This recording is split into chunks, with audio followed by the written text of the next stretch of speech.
There are some places so sacred to us that you would never ever consider developing them or building on them out of respect, for fear of desecration. But that's exactly what my man's going to do.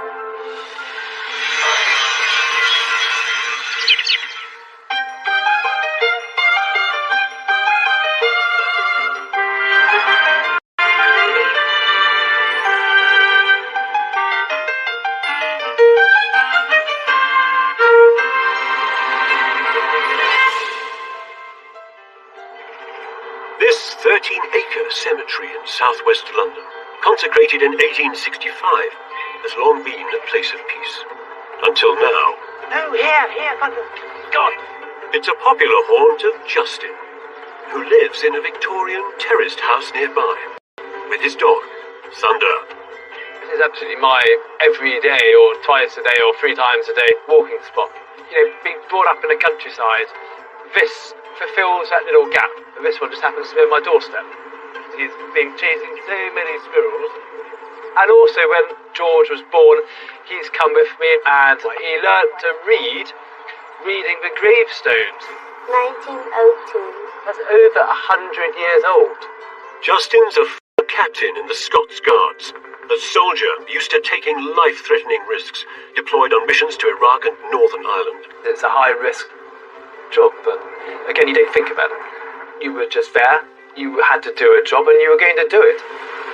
Now he leads extreme fishing expeditions to all 4 corners of the globe.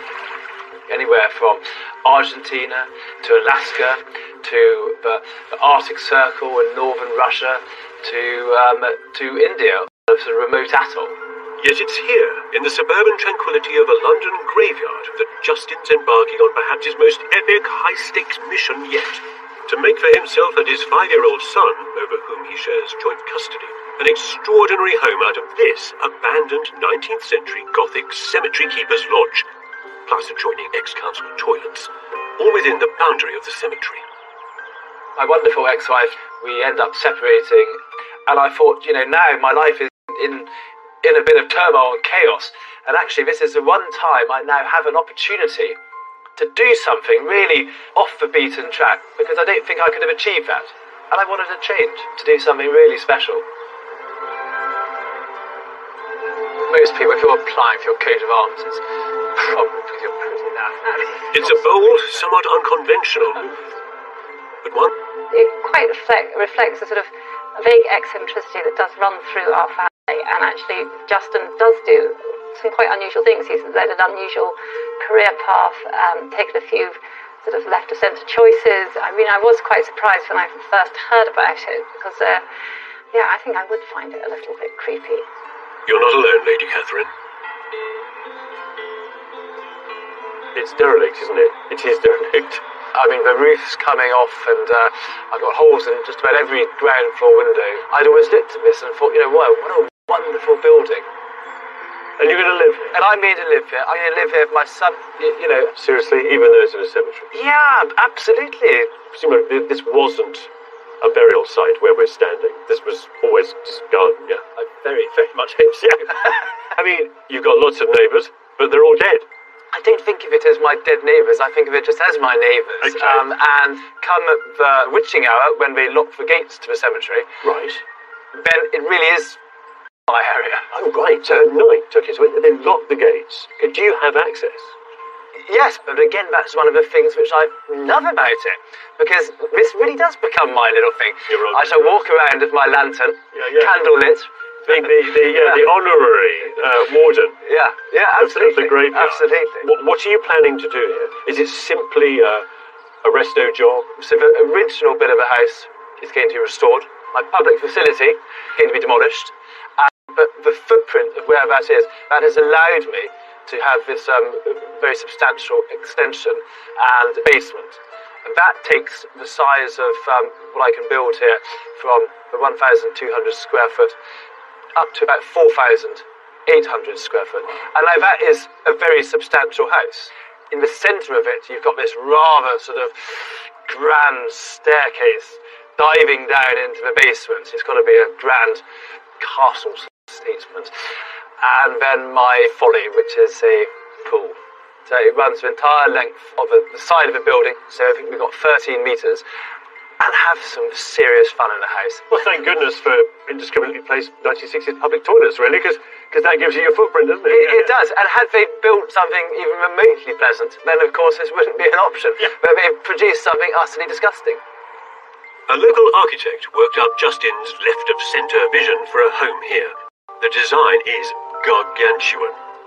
The Neo-Gothic Lodge is a building of merit, so it'll be properly repaired, while the toilet block gets demolished. Planning restrictions prevent Justin from building up, so instead he's digging down. 6 metres, just a metre or so from the nearest graves. It'll involve some excavation underneath the lodge itself, which, being built of heavy stone, will demand extreme care and dexterity. Above, a flat roof ground floor extension will connect to the side of the old lodge, giving a very generous 490 square metres of space. You'll get in from the adjacent main road via a gate. A hallway in the new ground floor extension will take you to a large kitchen and dining room, a snug to one side, and, passing by the moat, a sitting room. These spaces will all dramatically open out onto a courtyard garden. A remarkable staircase carved from Bath limestone will reinterpret the stonework of the lodge and be toplit by a dramatic abstract Gothic rooflight. The staircase will lead down to Justin's playtime basement, full of surprises, a 13-metre swimming pool, a TV and games room, call it an officer's mess, and 2 bedrooms. The rest of the bedrooms will fit into the old Gothic lodge, 2 on the ground floor, one of which is for George, and upstairs a more luxurious main bedroom, Justin, with a dressing room, bathroom, and shower room. Subject to further planning permission, Justin hopes he can install a gate from his garden to the cemetery so he can explore the place whenever he wants, the lord of a very eccentric manor. Given where it is, there's a vast list of planning conditions to comply with, restricting machinery, working hours, access, noise, dust, all adding logistical headaches to an already highly ambitious project. But Justin's an army man, a logistics expert. He plans to finish in just 1 year. How much you pay for it? So I paid a whopping amount of money for a derelict house and the public toilets, 1.8 million, which is a staggering amount of money. But this is London property. This isn't property in the countryside. How much are you expecting it's going to cost to do? Thinking it's probably in the region of about 1.6 million. That gives you a total of £3.4 million investment. Where does all that come from? It's a very good question. 60% of that came from my savings. I was then given a loan by my mother to cover the other 40%, which got us to the purchase. So they got you 1.8 million. So that got us there. And then I obtained mortgages against both this house and then against the house that I'm living in at the moment. Okay, so you raised 2 mortgages. Yeah. And that's going to cover the 1.6. No, so we haven't quite got there yet. Okay. How much have you raised so far? So we're on 1.2. Okay. In my mind, there's an enormous amount of fear and terror that I'm heading down a catastrophic financial black hole. Project, given its scale, its size, its ambition. Yeah. All accepted. The thing is, though, he is a former soldier. And soldiers remain soldiers through and through, forever and ever. So, with a combination of that, soldierly daring do, military precision and focus, nothing should go wrong, should it? But go wrong it does, straight off the bat, with builders' quotes coming in way above the not insignificant £1.6 million Justin had budgeted. 4 million? What? I mean, I don't know what they thought I looked like, or if they, but, 4 million? Justin's quantity surveyor has been helping detail and reduce the enormous construction costs, but the revised budget remains stubbornly high. 2.1 million. I mean, it's ridiculous. So that was a bit of a shock, I have to say. That's still £500,000 beyond expectations, before work's even started. I haven't really quite worked out how to pay for the end bill. I just know that there's going to be a balancing equation between selling this and a large mortgage, which I've got out, and working harder. But closing the enormous gap in the budget is for another day. Justin is a risk taker and he is itching to crack on. Now.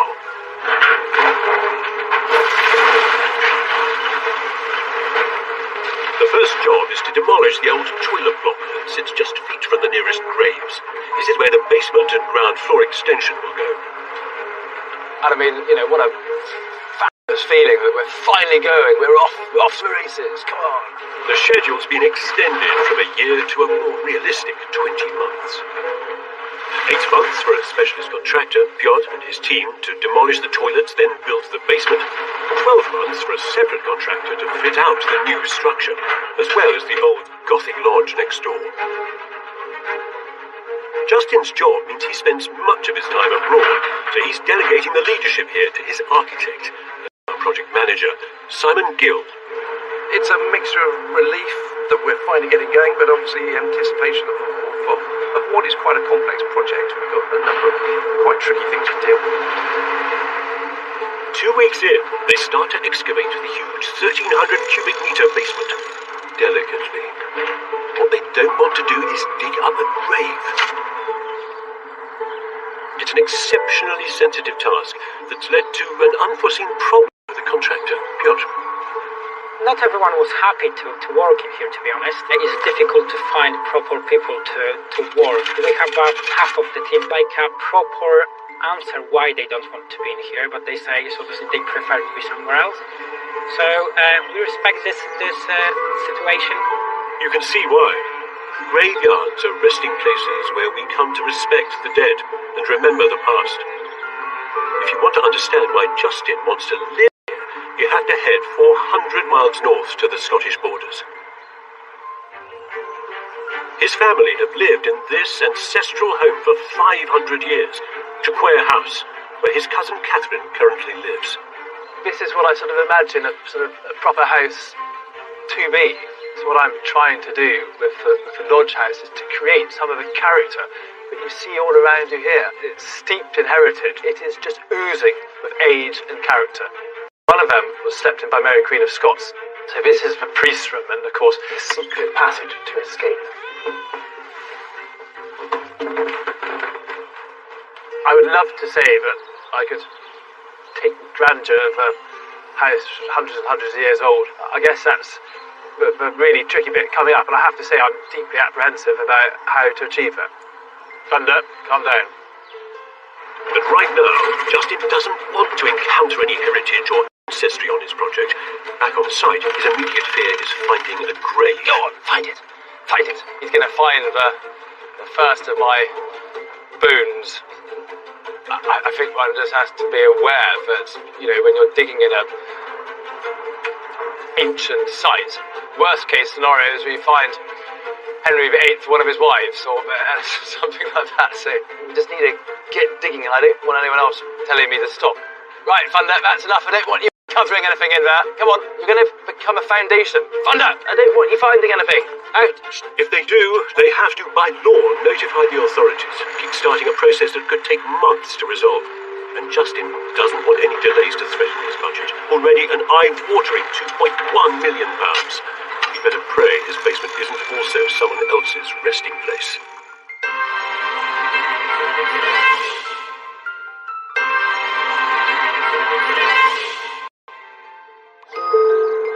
Imagine if the sleeping souls of this tranquil cemetery knew that for the last 6 months, just feet away from their resting places, Justin and his contractor, Piotr, have been digging a huge hole alongside the old Gothic lodge.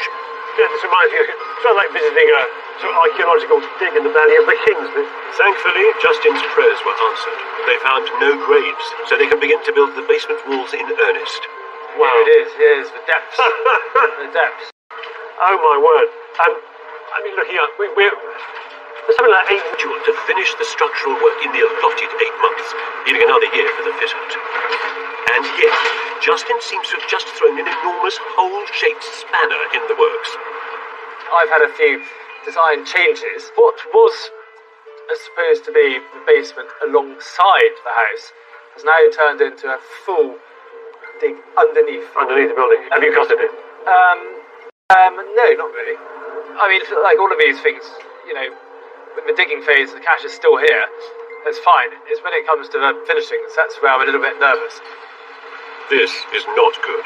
As it is, Justin's budget sits at a towering £2.1 million, £500,000 over his initial estimates. Any change will wreak havoc to the costings and the schedule. Justin needs another £500,000 to finish this, to complete what he's started, yeah? He doesn't have that. And to your eye, £500,000 is a huge sum of money. It's what a very lucky few would have to both buy the land and build a home. Not only that, he's extending it. He's going underneath, all the way underneath, the old building. Which means that the project has now passed officially from the status of risky to bonkers. Excavating right underneath the lodge means there'll now be space for an extra bedroom, and a sauna, and an even larger wine cellar. But supporting the extremely heavy stone-built structure with steel is proving really challenging. 3 months on, it's still not complete. Normally we're building basements underneath traditional English houses, which they mainly built from brick.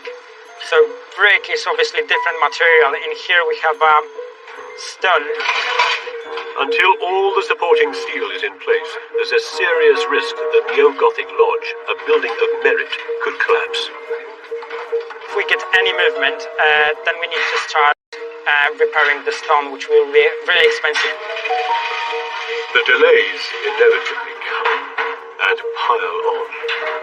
9 months in, work on the steel and concrete basement has hardly started, and it should be finished by now. It's definitely frustrating. We would like to see the thing move further forward, faster. And the steelwork has been a frustration.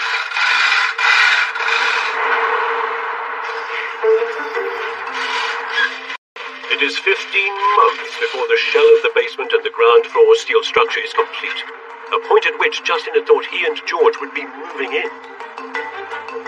So I had it in my mind that it would be a year and a bit, and that was miles out. I really don't imagine it being completed for another year from today, which is 15th of February.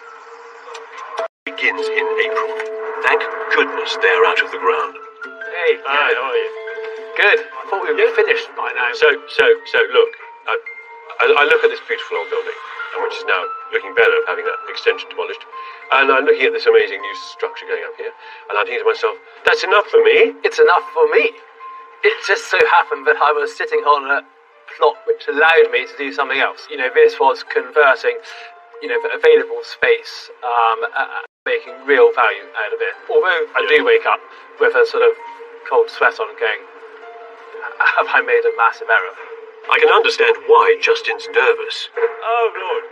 The basement is on such a scale, it doesn't feel like a home at all. It's like being in the basement of some skyscraper. Or a car park. It's big, and it's so tall.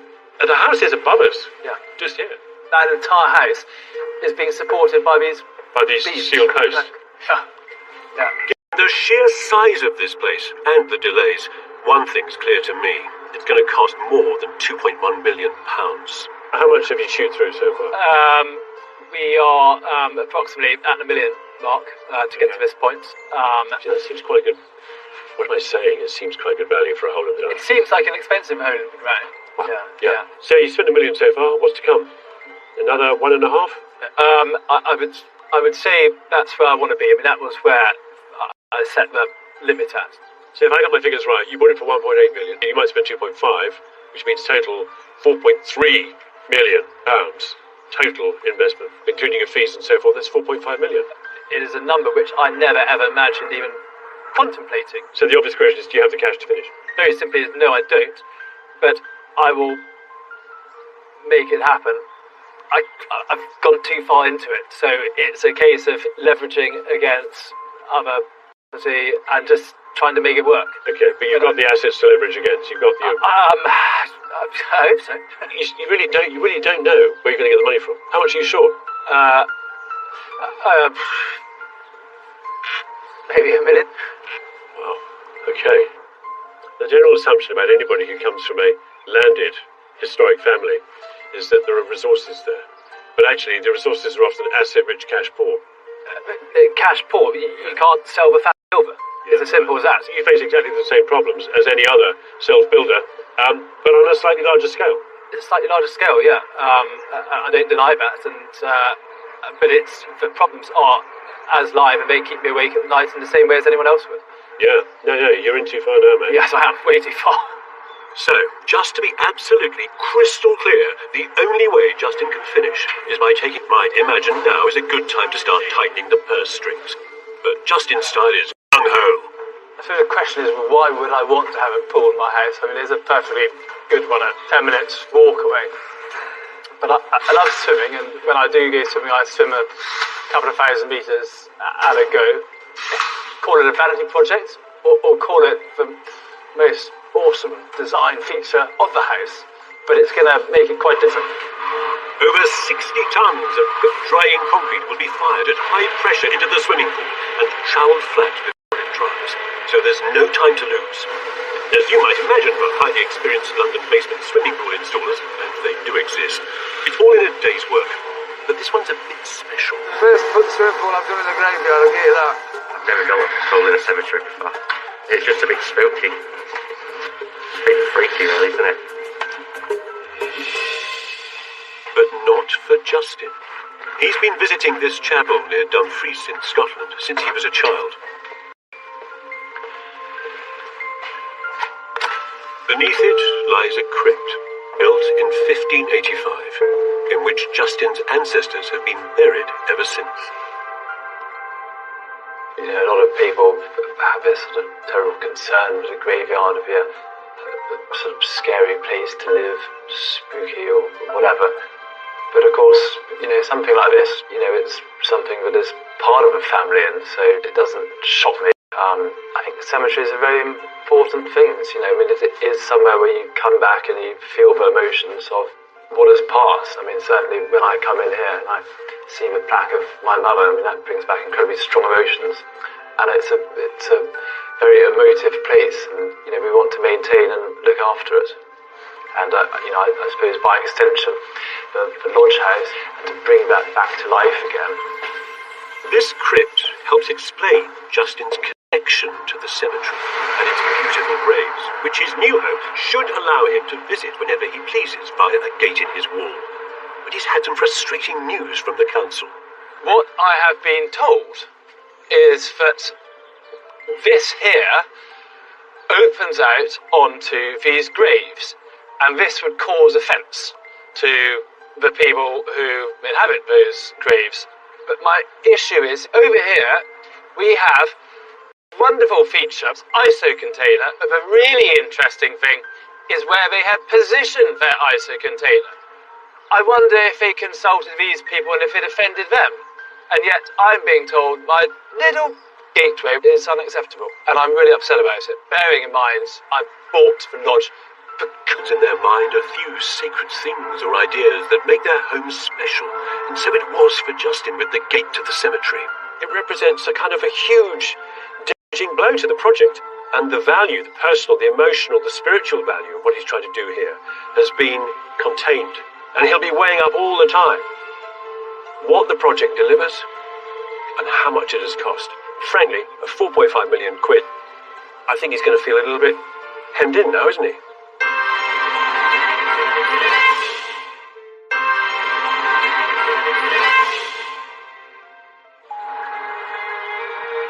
It is exactly 3 years since Justin began this eccentric cemetery scheme, and only now have the council forbidden him using a gate that would have let him explore the graveyard after hours. He needs some good news. And it could come today, the day that sees the installation of 9 huge panes of glass into the ground floor extension and basement. big sheets of glass going in today. It's all systems go, I guess. Very exciting. Not that it's easy. The 4 panes for the basement have to be manoeuvred through a tiny light well and past a makeshift bridge over the swimming pool. Bridge over the River Kwai. How much you weigh? What's the average weight? 80 kilos? Just as well as an experienced team full of banter led by brothers Alan and Robert. 40 years, bro. 40 years in the game, in the glass. Well, I've been doing it for 40 years. You're a little bit I mean, a little bit younger than him. 35, isn't it? Yeah, he's my eldest brother. Yeah, old man he had his own glazes and business. I just followed on from him. Not only have the brothers got 75 years of experience between them, but the latest in suction technology to help move the massive panes of glass. As you can see, it's pretty brand new. This can lift double what this glass is, over 500 kilos. Even so, what they do brings its dangers. Okay, boys, concentration, please. If that fell on top of you, it would chop you in half. Like a guillotine. What's guillotine? Remember when we talked about Mary Queen of Scots, your relation? Well, she had her head chopped off by someone with a guillotine, actually an axe. We need all 8 pads sucking to make sure everything's safe. If none of the needles are moving, then it could be safe to lift. But suddenly, there's a loss of suction. What's that? Not sucking at all. Not running to the meter. Take it down and take the battery off. Machine's got a fault in it. We can't do nothing without our machine, so we'll just sit, wait until we get the machine. So it's 2.5 to 3 hours away. If they can't install all 9 panes today, then Justin will have to obtain another permit to cover the crane in the graveyard. It could take weeks and cost thousands more. The new suction machine arrives, and so now they have to race time itself to get all the panels in before the end of the day. Okay, it looks nice. The first piece of glass, the largest, is for the ground floor. All the blocks on the bottom. That's glazed. Job done. But the next one, 2.8 by 4 meters and destined for the basement, won't be so easy. There's a little bit of a tight hole. Just the tiniest of nicks could shatter the whole sheet. There you go. So far, so good. Next, the 300-kilo pane must be man-handled over the makeshift bridge. Slowly, we come round. Come round. A 7-man job. Come. Round we come. Right, hold it there. We are going to do it all in one hit. Lift slowly. Now lay it to me. Lay it. Come on, lay it over to me. Lay it over to me. Keep coming. Keep coming. And then we go. Oh, in we come. Nice and easy. We're in. Remarkably, despite the late start, the team manages to get all 9 panes installed by the end of the day. So, yeah, job done. But there are 4 light wells still to be glazed. Justin's uncharacteristically anxious that it'll be too dark down in the basement. I have to say I'm a little nervous, because at the moment we've got a situation where most of the light wells are covered up, and we're not getting that natural light in. So, until the lid gets lifted off, it'll be difficult to know what it's going to look like. It's absolutely fundamental that we get this right. We're now very much at a phase where, for the cost of a project is really starting to mount up. Is this financially making sense? Does it still make sense? While it's quite normal for anyone to stress about money at this stage of a project, there's nothing that normal about Justin's £2.5 million budget, or his capacity to pay for it. Last time you spoke to me, you needed to find another £1 million or something. I have now gone back to the bank. I have remortgaged against this property. My other property across the road, I've taken out an additional mortgage on that. So that should allow me the funds to complete. How much does it take your borrowing to, though, altogether? Is it scary? 1.95 million of loans on mortgage. What happens if you need to spend another £100,000? Where does that come from? This is all now kind of fixed in stone. It's hard to see unexpected. By the way, guys, you need another 100,000 to complete this. That's just not going to happen. And there's a clap of thunder, dramatically. I just hope the gods are with you here. I'm not even going to entertain the idea that it's going to just jump by another 100,000. Yeah. So I have lost my tactical reserve, is what I'm saying. So I've pushed it to the edge. Not a great military city. So the new tactical reserve of borrowing is 100% allocated. Any tactical reserve of time that he had has long been used up. When did you first, get the house?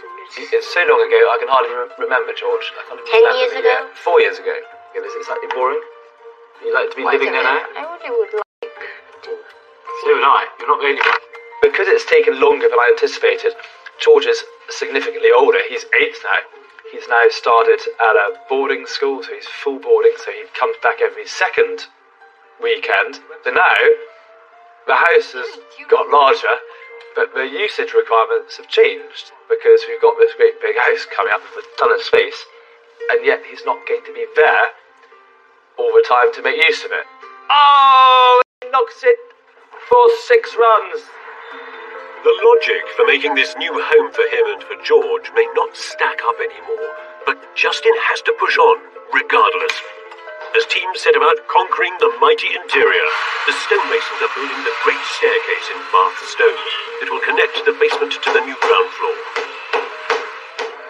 And in midwinter, the lightwork glazing goes in, including the great Gothic skylight above the staircase that Justin believes will ban his basement of darkness and spooks. You're touching all the way around the tape, Rob? Yeah, we're good. The Victorian Gothic lodge is repointed in lime, and the stonework and roofs beautifully repaired.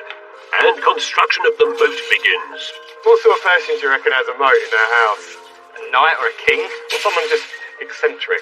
And with similarly medieval skill, chainmail craftsmen are making a great iron curtain water feature to hang in pageantry over the pool. Yet, when the coronavirus pandemic hits, all work stops for 3 months. And most pressing for Justin is the impact coronavirus has had on his livelihood. I can't imagine you're doing many fishing trips at the moment. Yeah, so the last 3 months have been completely horrible. The travel business, I have spent my last 3 months solidly writing cancellation letters to people, asking if they could defer their trip. Creates an enormous amount of stress. And now, the pressures of trying to get this thing finished. With interest payments on around £2 million of debt to make each month, I certainly wouldn't want to be in Justin's shoes right now. And it is still all to play for. I don't know if his madcap ideas and his passion for history will produce a building worthy of a Scottish dynasty, or one that just embodies pure folly.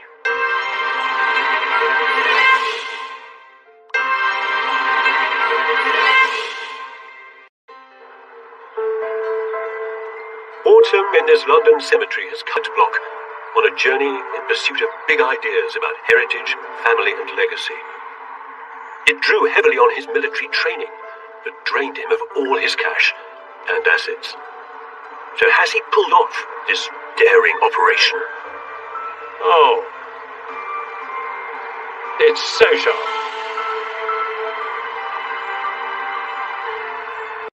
It's great.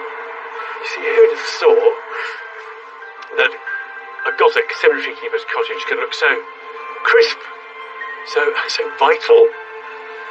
Oh, and it's got a brand new lavatory block. The repaired Victorian Gothic lodge now sparkles as brightly as it did when first built, with fresh lime pointing and elegant new windows. Even the scalloped, almost heraldic inset panels have been restored. The extension expunges all memory of the mangy old toilet block with a dose of architectural glamour rich in gleaming glass and stone. Hi, Justin. Good morning. How are you? Wonderful, thank you. Very good to see you again. And I feel I should be giving you a big man hug now, but instead, here we are. I know, long distance congratulations, because it's looking really sharp. Really, the old building, I have to say, it just looks well loved now, and it's so sharp. It's really good. New toilet block. The toilet block is fully assembled and functioning. I was always a bit nervous about the bath stone because it is a major expense in the whole thing, and that, you know, there was a stage when it could have just been brick. You've got to be chuffed. I mean, if it were brick, it really would look like a toilet block, one. And two, it wouldn't quite be what you wanted, which was to sort of make your ancestral home here, you know, to kind of... Solid stone, a permanence that will stay for many generations. It's made of rock. You must be pleased. I am delighted, I have to say. How does it feel to be the Lord of the Manor of the Cemetery? No. I wouldn't say Lord of the Manor, I would say the gatekeeper. Come on, have a look. Little gem of a house. The new front door turns out to be understated, sleekly tucked in between the Gothic lodge and the new extension. But once inside... You're led straight to the heart of the house, the great stone staircase at the centre of the building. It's magnificent. There's something actually incredibly powerful knowing that this is made out of stone. The stone staircase, the stones in your family home are the same ages as these, you know, 300 million years or something. It's glorious. It's beautifully crafted. The feel of that curve under the hand is something else. It sort of sends tingles through you. It's and it just plonks itself, just sits right over this light bulb. Is the rest of the building any good? Is it going to be a letdown from here on? Come on, have a look. Oh wow, it's very, very good.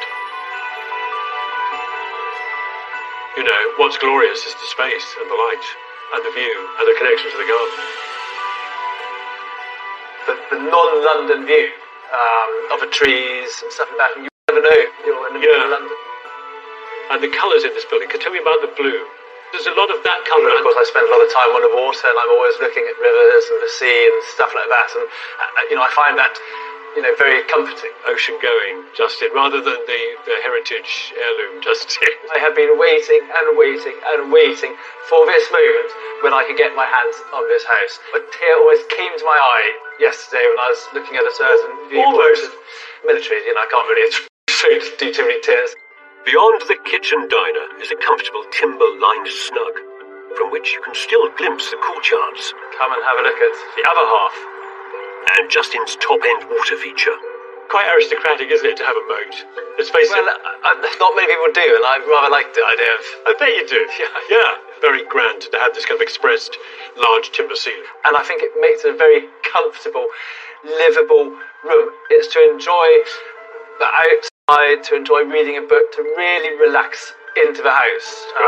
And I think I'm absolutely delighted with this room. Yeah, you've got your 20th century equivalent to the baronial home. Your moat, you've got your baronial staircase, heraldic devices, turrets, and... I believe I have.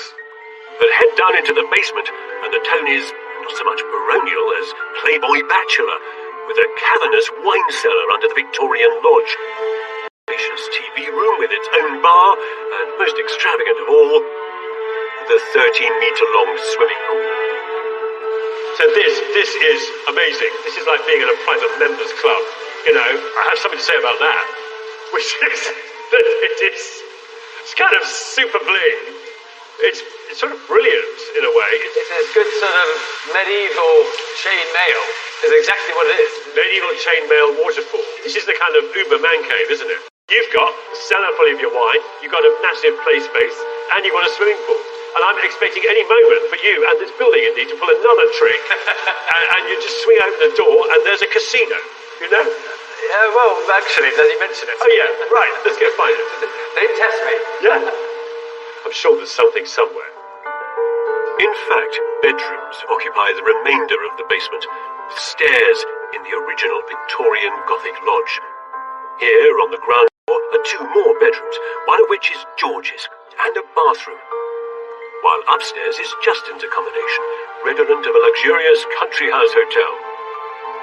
It's a far cry from the semi-derelict structure that was here a few years ago. Thanks to the architect Simon Gill and his team, this unloved corner of a cemetery has been elevated to a 21st century baronial masterpiece. But by gum, the cost of pulling it off, it's worth a king's ransom. Let's cut to the chase. So, you're all in now for how much? 4.5 million? Yes. So you've just about scraped in? Yeah. I mean, scraping in at 4.5 million. But it's not a figure that I'm comfortable with. But it was a roller coaster once I started. Yeah. You dig a big hole, you've got to fill it up again. So it has been, I would say, a terrifying financial roller coaster. Can't believe that if you'd known it would cost 4.5 million and take 4 years, you would have ever have started. Never have started it. I thought it was a quick 2-year turnaround maximum. Before George had disappeared off to school and stuff like that, I thought we'd be enjoying it here. But how's he now? I mean, knowing that it's done, he must be excited. Extremely excited now. He certainly has his eyes in the swimming pool. Just wants to get all his mates round straight away. There is the uncomfortable fact, however, that it is big. What you've made is a very large building, but at the moment it's just you and George. And actually it's just you most of the time. Well, I was very aware of that, and I have found somebody very special. And I would like to introduce you to her right now. Yeah, she's here. It's great. Hideko. Hi. Hi. Let me introduce you to my wonderful girlfriend, Hideko. Hideko, how are you? Nice to meet you. And you indeed. How are you? Very good. Thank Good, you very good. much. Well, I think it's just so wonderful to have the pair of you enjoying it together. That's beautiful. We met it as a drinks function. Hideko is a professional chef. I'm so proud of what he's done. He can't believe how much he put effort into this project. Hideko, listen, living next to a cemetery, it obviously doesn't freak Justin. You? Does it worry you in any way? I feel a little bit scared, especially in the night, a little bit. But having like Justin, really nice. That would be Quite really, nice. Like really somebody else. very good. Just anyone, basically. Yeah, it's just really nice. So more fun, enjoyment. Long may you enjoy this house. Thank you very much. Thank you so much. We will enjoy it. This project plays the long game. The house can wait for Hideko to get used to it, here for many generations to come, as Justin's legacy. So, this is what £4.5 million buys you. Having said that, I think it's worth it, really. I mean, look, for that sum, you get the ancient and the crumbling, you get the modern and the sleek, you get the mysterious and the cozy, you also get the spacious and light, you get water, you get glass, you get the liminal and the beautiful, you get fantastic craftsmanship, and you get jaw-dropping architecture. Oh, and on top of this ready-made tapestry of ideas, Justin has already been able to begin stitching the next part of his family story with George and now with Hideko. And that represents amazing value to me. That's priceless.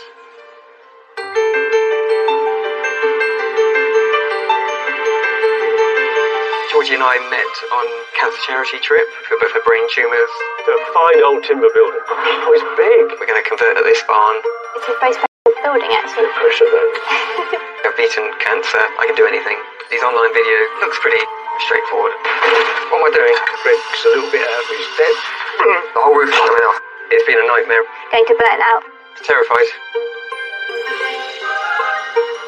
And we're back, same time next week in that very barn. And go ahead and inspire yourself with more breathtaking builds. Stream all the previous series of Grand Designs now on all four. Next, a rebuild is exactly what this restaurant needs, going incognito. Brothers at Blame and Ramsey's 24 Hours to Hell and Back.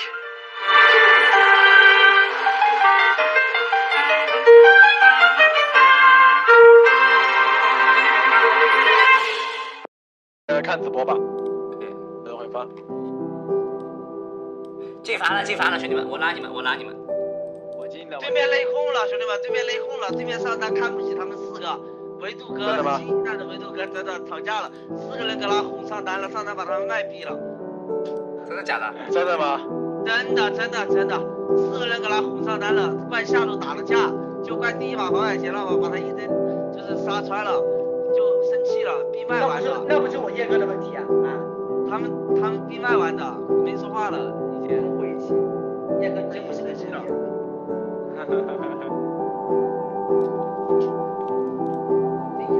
急啊，打完这位吧，我们打排位了。等一下，兄弟们。进阀了。啊，坏呀东西。再拉。听我说，这把死针对上路，把对面上单心态搞混，他直接。直接把我上单。来呀，拉你们了。他们队伍对上单挺好的，那个先锋都放给上单吃的，他这。还有个先锋只放给上单吃呀。对啊，上单玩的挺舒服的，我跟你讲。你玩的不也很舒服吗，辉哥？我这把不舒服呀，感觉哥。哎，上单这个位置，上单这个位置是不是出小丑啊？不是，我这把一根红都没有吃，我打了30多分钟，我从一根红都没有吃，你不舒服，我才不舒服呀。我上路1级就半关血的，你上路1级半关，我上路1级，我从1级开始扫3组野，你不舒服。对啊，所以我们这把都不舒服呀，这把我炸的你也炸的呀。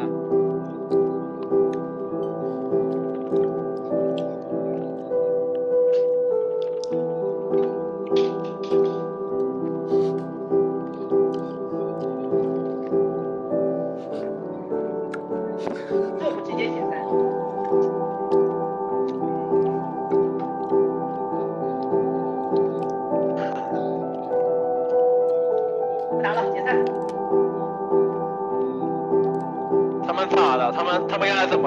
们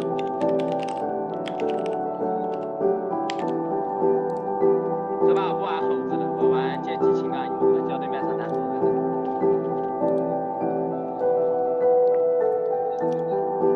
开吧，欢迎的小康哥，欢迎的小担心开门，有我回个礼拜。他对线打不穿，他对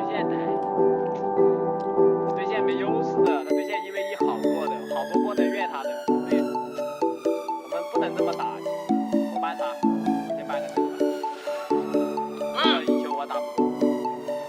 他这个对线打得很稀碎的，我跟你说，他对线会崩的，但是他一直在盘下发育。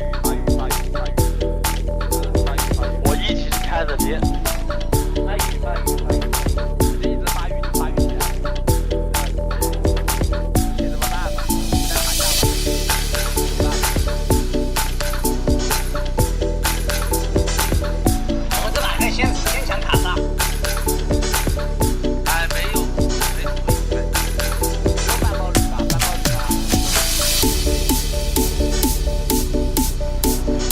我觉得可以再搬他们上单一点。我觉得还不如把神女搬，他们上来还不如把神女搬了，把神女搬到我王里帮，神女搬了吧。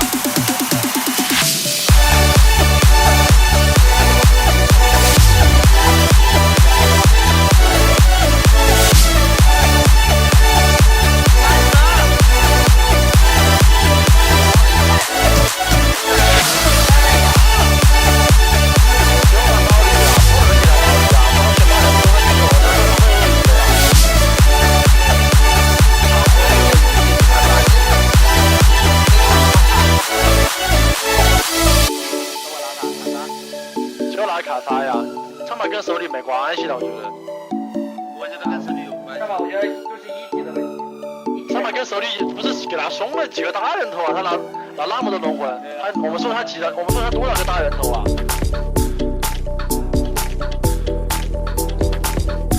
就给他们中野双 AP 呀，我觉得还是给他们中野双 AP 比较好一点。可以。把我把个情感打进因为你要听我说啊，如果他们拿暴力上路鳄鱼，下路日语，公又是个勇什么英雄的，我们很难打的。暴力鳄鱼我们上路玩不了，然后下路也是个暴力人，这种人。我直接阿拉夫出的，阿拉夫出。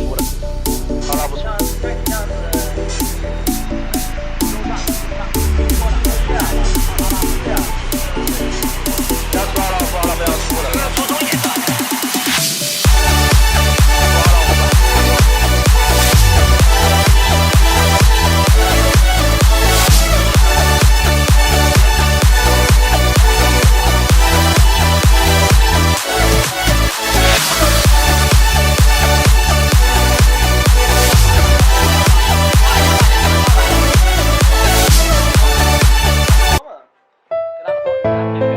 要不我救雷子算了，我救雷子吧，我救雷子。啊，救月子他们去打野，他们中单一要全搬了，把中单一要全搬掉了。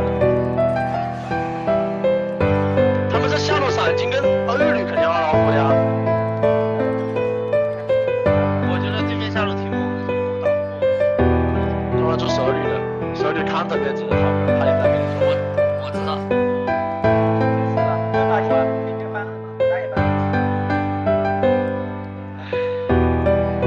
把那个10个天天搬。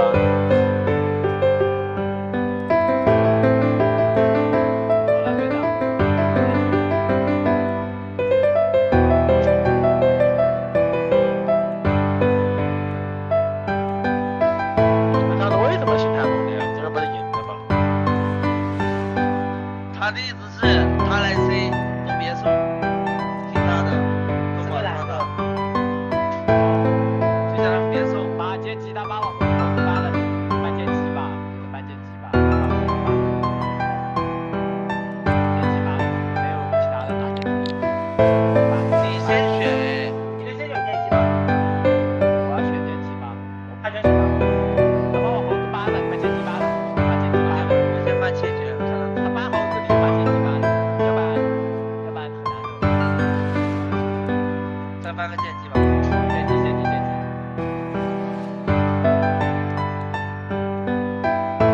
我们上单会那个呀，会叫什么？不是会会月子吗，辉哥？我玩瑞士吗？可以啊。我看过他的瑞士，我瑞士老他妈猛的，我跟你讲。可以啊，真可以。你什么说？涛哥你要玩什么？可以瑞士。看一下。他们说没看过我忘记。我上来看到了。不知道什么？